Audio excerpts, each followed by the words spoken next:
é feita, o processo de conceituação é totalmente diferente, e aqui a base é o método. Então, uma das formas de olhar a paisagem, e que eu critico bastante essa forma, é olhar a paisagem com visualidade ou forma, e quem trabalha com isso são estudos morfológicos de paisagem, que na geografia e na arquitetura podem ter sentidos um pouco diferentes. Né? Podem ter sentidos um pouco diferentes, podem se dar também dos pontos. O que seria morfologia?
dimensões afetivas, mas o que é importante dizer é que esses estudos das formas, dos arranjos espaciais, ele só é criticável quando ele se torna um fim em si mesmo, quando você naturaliza ele, quando ele adquire autonomia. Estou fazendo um estudo de paisagem, então o estudo de paisagem é sempre usando esses meios, a fotografia, o mapa, blá, blá, blá, né? Essa descrição que parece objetiva e na verdade não é, porque ela está perdendo a paisagem.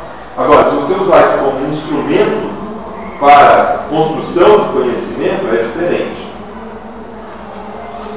E assim vai, né? Paisagem como sistema é uma outra forma de trabalhar a paisagem. Geralmente, essas formas aqui são vistas como antagônicas. Cada uma delas que eu vou mostrar são vistas como antagônicas, são epistemologias diferentes sobre o mundo, de alguma forma, embora a gente possa tranquilamente usar esses recursos. A paisagem como sistema, ela, em tese, ela não está preocupada com a forma das coisas. Ela pode até lançar a mão da forma das coisas, como a ecologia da paisagem começa a fazer, começa a pensar assim, qual é o efeito de borda? É 10 metros ainda? Ou mudou para 30? Sabe? Mas isso é uma suposição, uma referência arbitrária. Mas você pode fazer uma série de representações das dinâmicas naturais a partir disso, pode cruzar isso com como é que essas pessoas se distribuem no território, e a ecologia da paisagem desenvolveu métricas, mensurações para poder trabalhar com isso e objetivar um estado do conhecimento atual que a gente tem, que ainda é muito precário. Você pode agregar aí o conhecimento das dinâmicas, da sucessão ecológica e uma série de outras coisas para conseguir trabalhar com isso. Mas o pensamento sistêmico, ele está muito preocupado, na sua origem, com as funções. E, para quem é arquiteto, esqueçam a forma segue a função. Não é isso que eu estou falando aqui. Estou falando função no sentido da ecologia e no sentido da arquitetura, tem enraizamentos diferentes. Tá? Mas se você pensar nas funções urbanas, ainda dá. A função é a ideia de que existe um determinado arranjo que tem uma lógica, que tem uma funcionalidade, onde as coisas têm um papel. Então o pensamento sistêmico vai tentar olhar os sistemas como um conjunto de relações, um conjunto de fluxos gerados dentro desse sistema, entre os diversos componentes que ele tem, que gera a possibilidade de entender o mecanismo de funcionamento do sistema. Tá? E aí, para entender um sistema, você não precisa conhecer todos os elementos. Por exemplo, vamos imaginar que isso aqui fosse um sistema. A sala de aula fosse um sistema. Para entender a sala de aula como um sistema, eu não precisaria... Como é que você chama? Glaucia. Nossa, sempre fácil. Diane, é verdade. A Glaucia e a Diane, histórias de vidas totalmente diferentes, culturas diferentes, estágios de vida diferentes, né? Relações, fazem coisas provavelmente diferentes. Eu não preciso conhecer tudo sobre a Glaucia e sobre a Diane, sobre a Sueli, sobre o Euler, sobre o Diego e assim por diante, né? Para poder entender como é que é o funcionamento desse sistema, desde que eu consiga entender quais são os elementos chaves e quais são os processos chaves que estão definindo a operação daquele sistema. Entendeu? Então vai ser claro que o modo como a Glaucia e a Diane vão se relacionar vai afetar o sistema. Então o que eu preciso saber é que tipos de relações podem ser estabelecidas aqui dentro que podem fazer o sistema convergir para um ápice ou para uma desagregação. É uma outra forma de estudar a realidade. É uma forma que é um pensamento que, no seu limite, ele tem um certo positivismo, porque ele pressupõe também uma certa autonomia da realidade, né? No sentido das contradições da produção social dessa realidade.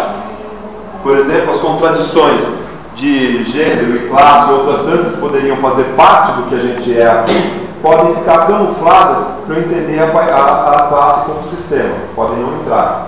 Não ignora uma dimensão discursiva do observador. Também isso. Todo mundo ouviu o que o Gabriel falou? O observador parece fica objetivado. Há talvez uma palavra que parece interessante, uma reificação do entendimento daquela realidade. Ela parece que ela é daquele jeito porque ela é daquele jeito. Mas o sistema, o que ele procura? Ele procura criar uma modelagem daquele real para adquirir o que? A previsibilidade do comportamento do sistema e na relação com outros sistemas. Fundamentalmente, a teoria sistêmica procura isso. Então, quando a gente em arquitetura fala sistema de espaços livres, na verdade, o que a gente está falando na maior parte das vezes é um uso da palavra sistema anterior à teoria sistêmica. A gente está falando, na maioria das vezes, conjunto de espaços livres que formam um sistema porque a gente quer dar uma integração entre eles, uma funcionalidade entre eles.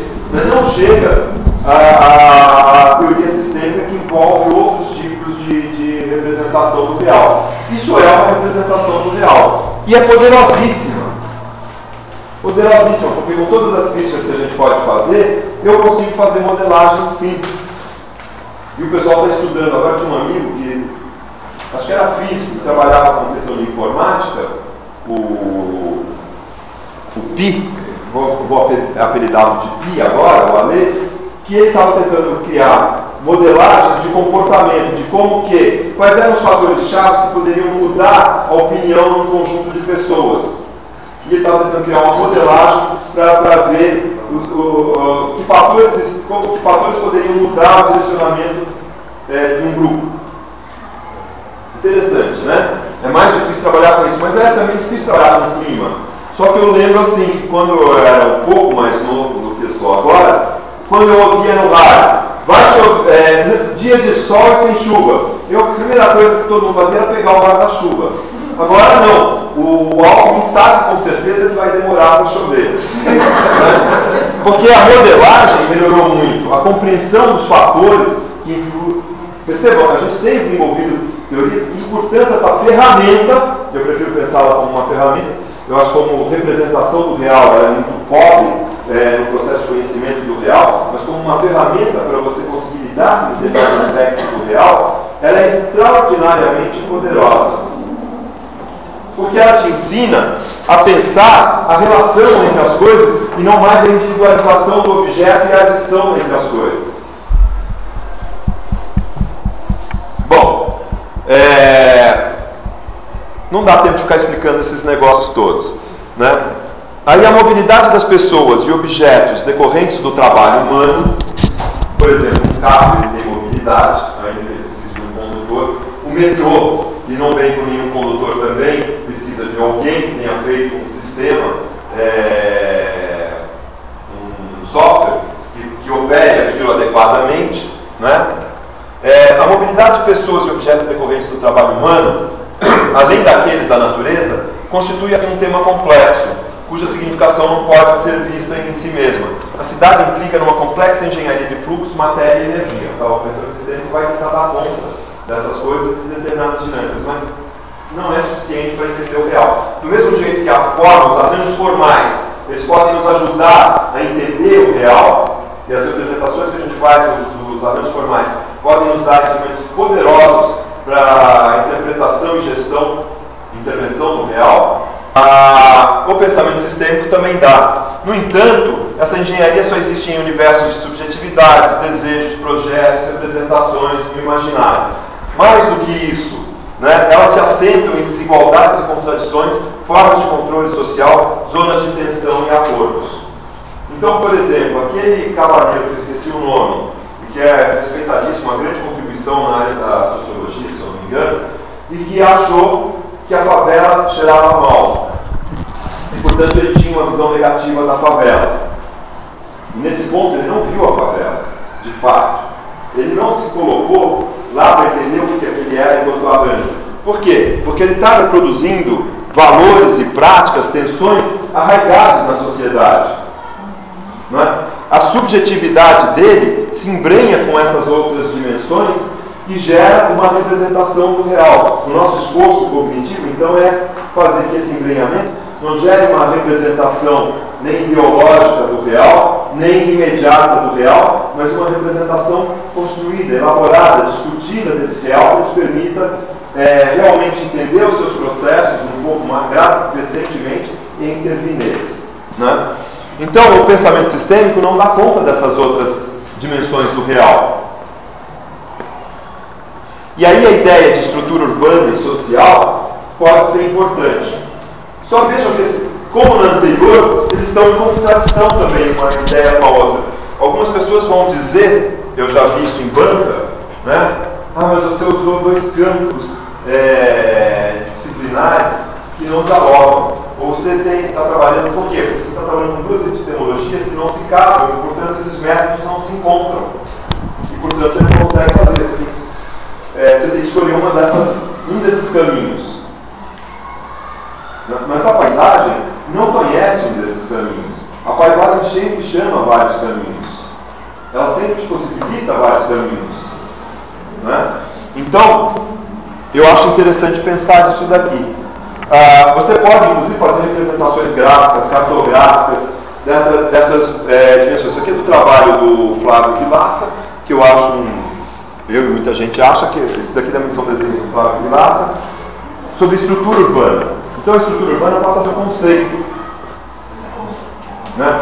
Ler o Flávio Vilaça é fundamental para o espaço intra-urbano no Brasil, é fundamental por conta do conceito de estrutura urbana, já é um livro um pouquinho antigo, mas é fundamental para você poder discutir a cidade. Se você quiser discutir uma cidade para pensar o sistêmico, pura e simplesmente, você vai conseguir algumas coisas, ou pensamento morfológico, mas a natureza de produção desse espaço vai iniciar, portanto, vai tirar produções muito equivocadas da sua ação naquele espaço.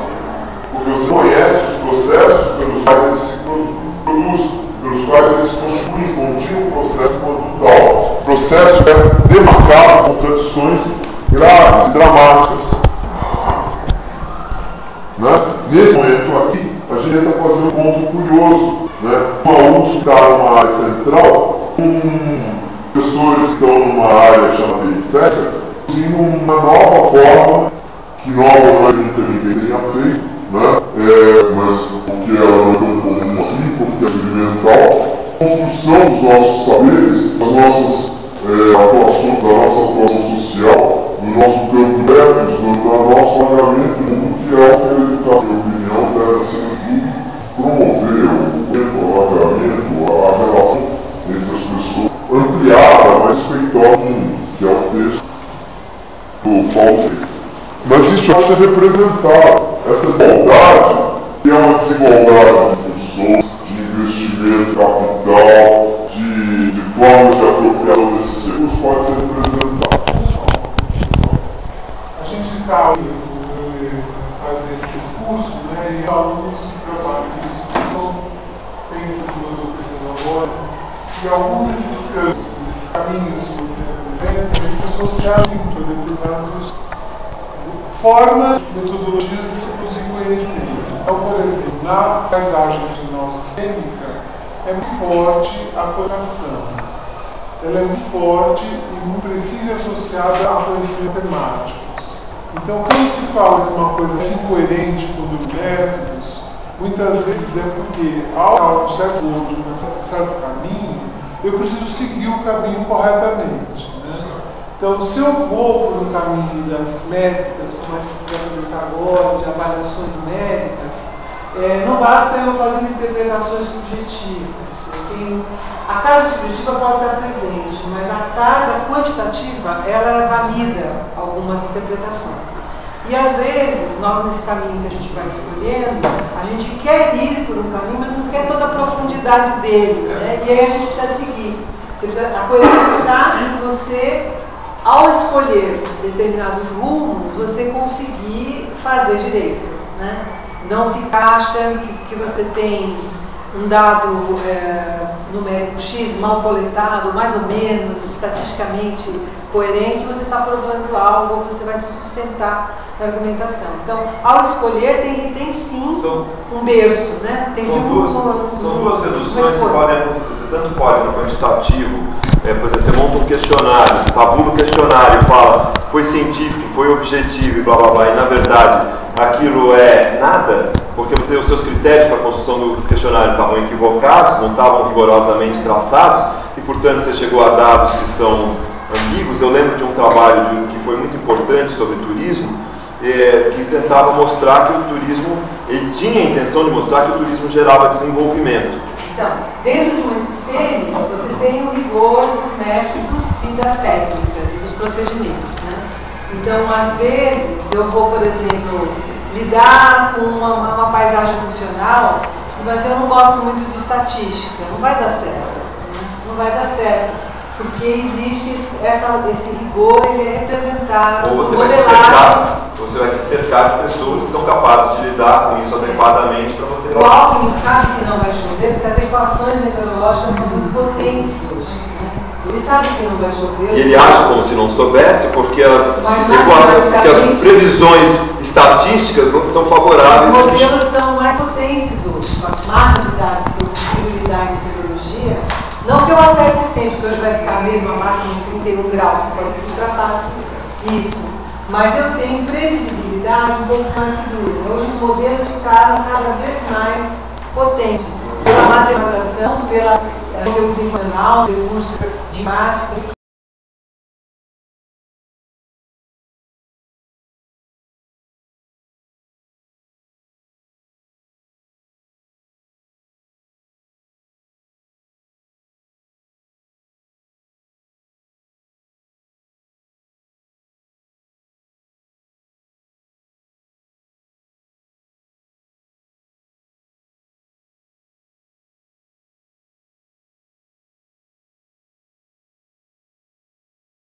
Nova possibilidade de saber interdisciplinar em ambas.